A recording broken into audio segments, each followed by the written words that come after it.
साथियों, मैं doctor Manoj Ahuja news channel में आपका हार्दिक अभिनंदन करता हूं। आहूजा न्यूज चैनल आज आपके लिए विशेष खबरें लेकर के उपस्थित हुआ है। मैं आपको बता दूं, हमारे आहूजा न्यूज चैनल पे हमारे 3 विशेष उद्देश्य हैं। जिसका पहला उद्देश्य हमारा आपको लीगल अपडेट की जानकारी देना, दूसरा उद्देश्य हमारा मसूदा विधानसभा से जुड़े हुए महत्वपूर्ण खबरों की जानकारी देना और तीसरा हमारा उद्देश्य हमारे मित्र शुभचिंतक और उनके परिवार से जुड़े हुए अपडेट्स की जानकारी देना। तो आइए आज हम आपको विशेष अपडेट देते हैं और ये अपडेट देखने से पहले यदि अगर आपने हमारे आहूजा शहर के पिपलिया बाजार स्थित श्री जैन स्थानक में धर्मसभा को संबोधित करते हुए डॉक्टर साध्वी राज रश्मि जी ने कहा कि जहां जहां रागभाव होता है वहां वहां द्वेष बढ़ता है, जहां द्वेष होता है वहां क्लेश और जहां क्लेश होता है वहां हिंसा हुए बिना नहीं रहती, इसलिए राग को छोड़ना ही अहिंसा है। व्यक्ति अज्ञान के वशीभूत हो मोह ममता एवं परिवार के जंजाल में फंसकर वास्तविकता से अपरिचित होते हुए हिंसा जनित कृत्य कर बैठते हैं, तब उनकी स्थिति गुड़ में बैठी उस मक्खी की तरह हो जाती है जिसे शुरू में तो गुड़ की मिठास के कारण बैठते समय अच्छा लगता है पर बाद में वह गुड़ में चिपक कर ही रह जाती है, उससे फिर वो निकल नहीं पाती। उसी प्रकार हिंसा जनक कार्यों में फंसने के बाद व्यक्ति कितनी भी कोशिश करे वो अहिंसक नहीं बन पाता और अहिंसक बने बिना श्रेष्ठ गति श्रेष्ठ मति का बंध हो नहीं सकता। साध्वी डॉक्टर राजरिधि जी ने कहा, जैसे बच्चे दीवार पर गेंद फेंकते हैं तो वो लौटकर वापस उनके पास ही आ जाती है, वैसे ही हमारे द्वारा किए गए कर्म की प्रतिक्रिया हमारे सामने लौटकर आती है। हम इस बात को समझ नहीं पाते, यही हमारी सबसे बड़ी भूल है। हमें यह जिंदगी लीज पर मिली है, यदि यह समझ आ जाए तो हम पापों से उपरत हो सकते हैं। वीर संघ मंत्री पदम चंद बम्ब ने बताया कि तपस्या के क्रम में नवपद ओलीजी तप में आयम्बिल तप के प्रत्याख्यान ग्रहण किए गए। श्री मसानिया भैरव धाम राजगढ़ पर चल रहे शारदीय नवरात्रा महोत्सव के समापन में बाबा भैरव व मां कालिका के जयघोष के साथ मुख्य उपासक गुरुदेव चंपालाल महाराज द्वारा मनोकामना पूर्ण स्तंभ की पूजा अर्चना कर बाबा भैरव व मां कालिका की आरती की गई। चंपालाल महाराज द्वारा शारदीय नवरात्रा महोत्सव में एकम से दशम तक चली अखंड ज्योति का विधिवत समापन किया गया। राजगढ़ धाम की सबसे बड़ी विशेषता है कि यहाँ किसी भी प्रकार का दान, चंदा, चावा, गुप्त दान, रुपए, पैसे, पूजा सामग्री आदि स्वीकार नहीं की जाती है। राजगढ़ धाम देश का एकमात्र ऐसा देवस्थान है जो कोरोना काल में आमजन के सुरक्षा मानकों को ध्यान में रखते हुए लंबे समय तक मंदिर श्रद्धालुओं के लिए बंद रहा। केंद्र व राज्य सरकार द्वारा जारी की गई कोविड-19 की गाइडलाइन की पूर्ण पालना में धाम पर छठ मेले का आयोजन भी नहीं किया गया था और न ही श्रद्धालुओं के लिए कोई कार्यक्रम किया गया। केवल चंपालाल महाराज ने अपने परिवार के सदस्यों के साथ ही पूजा अर्चना की गई। समापन के पश्चात धाम पर श्रद्धा और आस्था से आए हुए सभी श्रद्धालुओं को बाबा भैरव ने अपने करकमलों से सभी को दशम तक चली अखंड ज्योति की विशेष रामबाण औषधि रूपी चमत्कारी चिमटी भभूत का वितरण किया गया। धाम पर यह अखंड ज्योति निरंतर 24 घंटे चलती रही, जो कि लगातार 9 दिनों तक प्रज्वलित रही। इस अखंड ज्योति की विशेषता यह है कि जिस पात्र में इसको प्रज्वलित किया जाता है उसमें हजारों नारियल की संख्या में नारियल की चिटक, कई पीपे तेल के व धूप हवन सामग्री डालने पर भी यह पात्र कभी भरता नहीं है। इस अखंड ज्योति के दर्शन मात्र से ही आए हुए सभी श्रद्धालुओं के रोग कष्ट बाधाएं आदि दूर हो जाती है। धाम पर आए श्रद्धालुओं ने सर्वधर्म मनोकामना पूर्ण स्तंभ की विशेष परिक्रमा कर बाबा भैरव से अपनी मन्नत मांगी। तत्पश्चात चंपालाल महाराज ने आए श्रद्धालुओं को कहा कि जिनके भी कोरोना का टीका नहीं लगा है वे आवश्यक रूप से कोरोना का टीका लगवाए, कहीं भी जाए तो मास्क का अनिवार्य रूप से प्रयोग करे और नशे का सेवन करके किसी भी सूरत में आपको कोई गाड़ी नहीं चलानी है।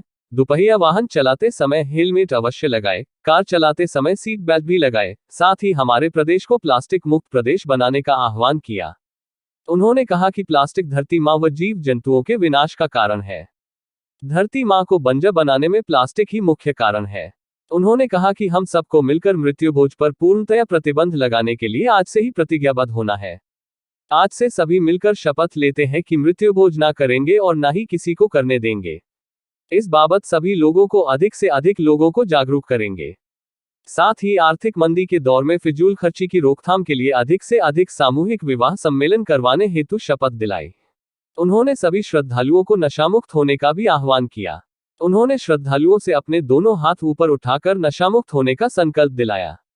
समापन के पश्चात श्रद्धालुओं ने मसानिया भैरव एवं कालका माता के दर्शन कर मनोकामना पूर्ण स्तंभ की परिक्रमा लगाते हुए मनोकामना पूर्ण होने की प्रार्थना कर अखंड ज्योति की विशेष चमत्कारी चिमटी प्राप्त की। शारदीय नवरात्रा महोत्सव की सुचारू व्यवस्था संभालने के लिए व्यवस्थापक ओम प्रकाश सेन, अविनाश सेन, कैप्टन मुकेश सेन, रमेश सेन, राहुल सेन, सागर सेन, कैलाश सेन के साथ कपिल, यश, मिलन, युवराज, वैभव, भव्य, मिताली, वंशिका, बुलबुल, मनीष, दीपक, सुरेश, पुनीत, धर्मेंद्र, भगवान, स्वप्निल, युवनेश, लचेतन, आनंद, श्रवण, मनोहर, सुरेश, परीक्षित, बलराम, हनुमान आदि का योगदान महत्वपूर्ण रहा। राजगढ़ गांव की ओर से झंडा चढ़ाया गया। राजगढ़ धाम पर शारदीय नवरात्रा महोत्सव के समापन से पूर्व नवमी की रात्रि में ही राजगढ़ ग्रामवासियों की ओर से बाबा भैरवनाथ व मां कालिका के झंड चाया गया।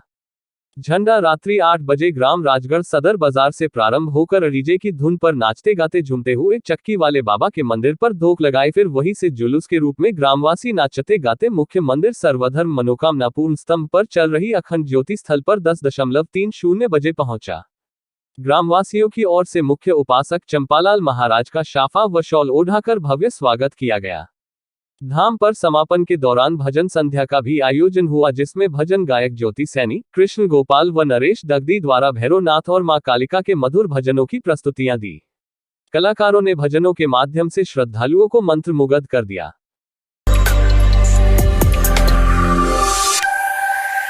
भारतीय सिंधु सभा राजस्थान की ओर से अमर शहीद हेमू कालानी के जन्म शताब्दी वर्ष के अवसर पर राज्य की सभी इकाइयों द्वारा प्रदेश भर में कार्यक्रम आयोजित किए जाएंगे।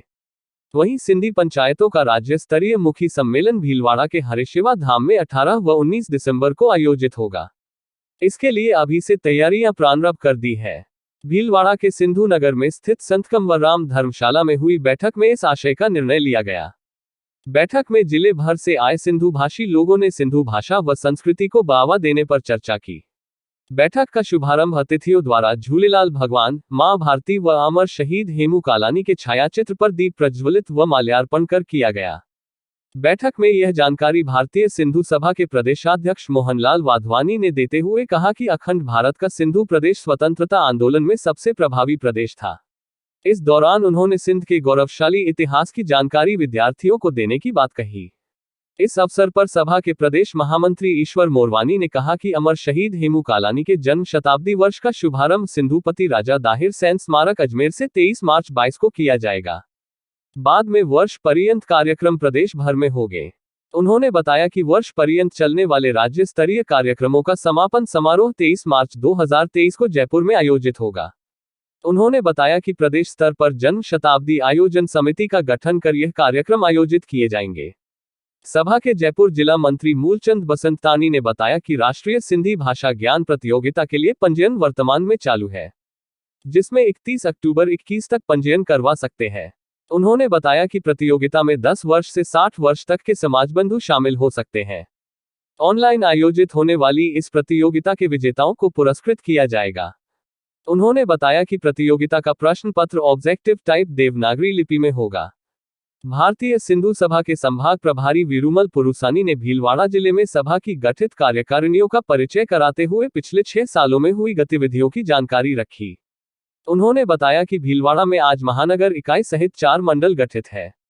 जिले में आसींद, बीगोद, मांडलगढ़, बिजौलिया, शाहपुरा, गुलाबपुरा में भी कार्यकारिणी गठित हो चुकी है। सभा के जिला अध्यक्ष तुलसीदास नथरानी ने कहा कि सिंधु सभा के दिसंबर में होने वाले प्रदेश सम्मेलन में भीलवाड़ा जिला पूरी तन्मयता से कार्यक्रम को संपन्न कराएगा। उन्होंने हेमू कालानी जन्म शताब्दी वर्ष को भी भव्यता से मनाने का संकल्प बताया। सिंधु सभा के राष्ट्रीय कार्यसमिति सदस्य भगवानदाया नथरानी ने शुरुआत में भीलवाड़ा पहुंचे सभी पदाधिकारियों व अतिथियों का स्वागत किया तथा प्रत्येक सिंधी परिवार से सिंधु सभा से जुड़ने का आह्वान किया। जिला महासचिव हरीश मानवानी ने भीलवाड़ा जिले का प्रतिवेदन रखते हुए पूर्वजों के मूल्यों को स्थापित रखने का आह्वान किया। उन्होंने कहा कि आजादी आंदोलन में सिंधी समुदाय के सेनानियों की कुर्बानी को व्यर्थ नहीं जाने देंगे।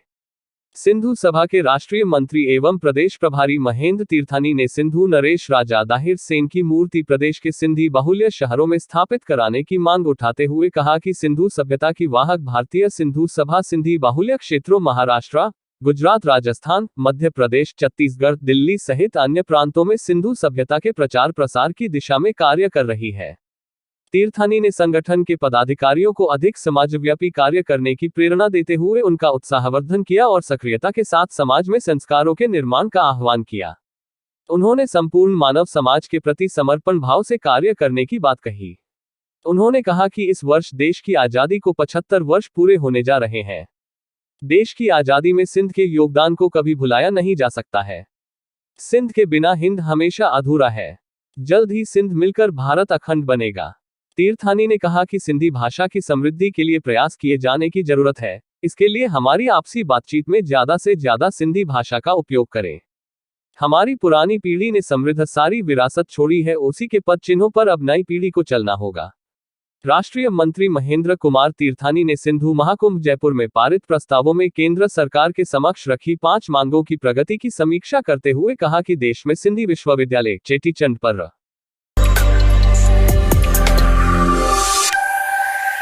कोरोना संक्रमण से अभी मुक्ति मिली भी नहीं है। उससे पूर्व ही प्रदेश में डेंगू की बीमारी ने पैर पसारना प्रारंभ कर दिया है। हर 10 मरीजों में से 8 मरीजों की जांच के बाद डेंगू की बीमारी सामने आ रही है। सिर में दर्द होना, बुखार आना, चक्कर आना, घुटनों में दर्द होना, लाल लाल चकत्ते बनना आदि लक्षण डेंगू की बीमारी में पाए जा रहे हैं।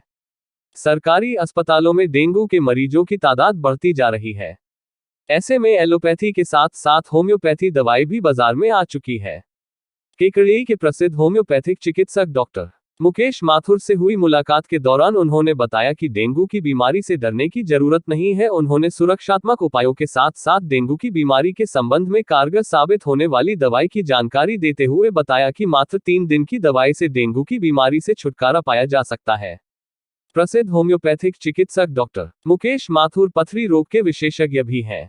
प्रदेश के विभिन्न क्षेत्रों से रोजाना पथरी के मरीज उनसे परामर्श लेने व इलाज लेने के लिए आते हैं, जो दवाई के माध्यम से पथरी निकलने के बाद अपने अनुभवों को शेयर करते हुए दिखाई देते हैं। सबसे बड़ी बात यह है कि यह चिकित्सा सुविधा काफी सस्ती भी है। मात्र 200 रुपये मूल्य की दवाई से डेंगू रोगी के रोगियों को लाभ मिल रहा है। इसके विपरीत एलोपैथी पद्धति में जांचों में ही हजारों रुपये पूरे हो जाते हैं। नमस्कार साथियों, मैं आज आपको केकड़ी के माथुर होम्योपैथी क्लिनिक में लेकर के आया हूँ, जहाँ के डॉक्टर मुकेश माथुर पथरी रोग विशेषज्ञ के रूप में आपकी बहुत अच्छी पहचान है। कई मरीजों की इन्होंने दवाई के माध्यम से पथरी निकाली है। काफ़ी इनकी यहाँ पर्सनालिटी, एक नामचीन पर्सनालिटी है डॉक्टरेट के रूप में, और होम्योपैथी की चिकित्सक के रूप में आपकी बहुत अच्छी पहचान है। वर्तमान में जैसा कि आपको पता है, डेंगू के काफ़ी मरीज हो रहे हैं। डेंगू बहुत तीव्र गति से फैल रहा है। ऐसे में होम्योपैथी की दवाई की भी जानकारी हमें मिली है कि होम्योपैथी की दवाई इसके लिए ज़्यादा कारगर है। तो मैं आज आपकी बात कर रहा हूँ डॉक्टर मुकेश माथुर से। वो बताएंगे कि होम्योपैथी की दवाई किस प्रकार से डेंगू के लिए कारगर होगी, कौन कौन सी दवाई है, और एलोपैथी और होम्योपैथी के में दोनों में यदि अपन कंपैरिजन करें तो किस प्रकार से एक पेशेंट के लिए होम्योपैथी की दवाई कारगर हो सकती है। इन सभी बातों की जानकारी देने के लिए मैं आज आपको लेके आया हूँ डॉक्टर मुकेश माथुर। हाँ डॉक्टर साहब, बताइए आप। हाँ साहब, जैसे कि आपको पता है सबको कि इन दिनों डेंगू पूरे प्रदेश में फैल रहा है, और इस डेंगू से इतने डरने की आवश्यकता नहीं है। डेंगू में बचाव बहुत एक अहम दवाई का रोल अदा करता है। आप अपने घर के आसपास जो भी कूलर है, पानी के मटके टूटे हुए हैं, पुराने टायर हैं, इनमें पानी भर जाता है, तो अपन को ये चाहिए कि सबसे पहले तो इन पानियों को यहाँ से हटावें, क्योंकि डेंगू का लावा इन गंदे पानी में ही होता है, इकट्ठा होता है, और फिर ये आदमी को जब डंक मारता है तो डेंगू से ग्रस्त हो जाता है। लेकिन अपन को डेंगू जो है ज़्यादा, जो डेंगू का मच्छर है वो 3 फुट तक ज़्यादा तक उड़ता है, उसके ऊपर नहीं उड़ता। तो अपन कोशिश ये भी करें कि पूरे कपड़े नीचे के जो पजामा वगैरह कंप्लीट पहने, मोजे पहने, तो उससे भी अपना शरीर ढका हुआ रहेगा, तो मरीज सेफ रहेगा आदमी। और उसके दवा के रूप में अगर बात करें, अभी मनोज जी ने मेरे से सवाल पूछा कि भाई आपको ये होम्योपैथिक में क्या कारगर है। होम्योपैथिक में 2 दवा अभी बहुत ही ज़्यादा कारगर है, जो कि एक तो यूफेटोरियम पर 200 और एक दूसरा है कैरी का पपैया का मदर टिंचर। इन दोनों दवाइयों का सेवन अगर अपन करते हैं, इनका सेवन करते हैं तो बहुत ज़्यादा रिलीफ मिलेगा। तो आप किसी भी अच्छे होम्योपैथिक चिकित्सक से परामर्श लेकर ही ये दवा का सेवन करें, और अगर इसको अपन लगातार लेंगे तो ये बहुत नेगेटिव लाने में हेल्प करता है।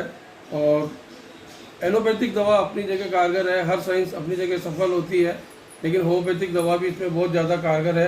आप अच्छे किसी होम्योपैथिक चिकित्सक से मिलें, संपर्क करें और उसके निर्देश अनुसार ये दवाई लें। धन्यवाद मनोज जी। वर्तमान में आप लगभग कितने पेशेंट्स को ये दवाई अभी दे चुके हैं? अभी एवरेज 20 से 25 मरीज रोज़ आ रहे हैं डेंगू के, और उनकी फ्लैट रेट कम हो जाती है। उनको फिर हम बढ़ने के लिए ये दोनों दवा यूफेटोरियम पर और कैरी का पपैया देते हैं। 3 एक दिन के अंदर उनकी रिकवरी अच्छी हो जाती है। और एवरेज 20 मरीज़ के हिसाब से हम रोज़ दे रहे हैं।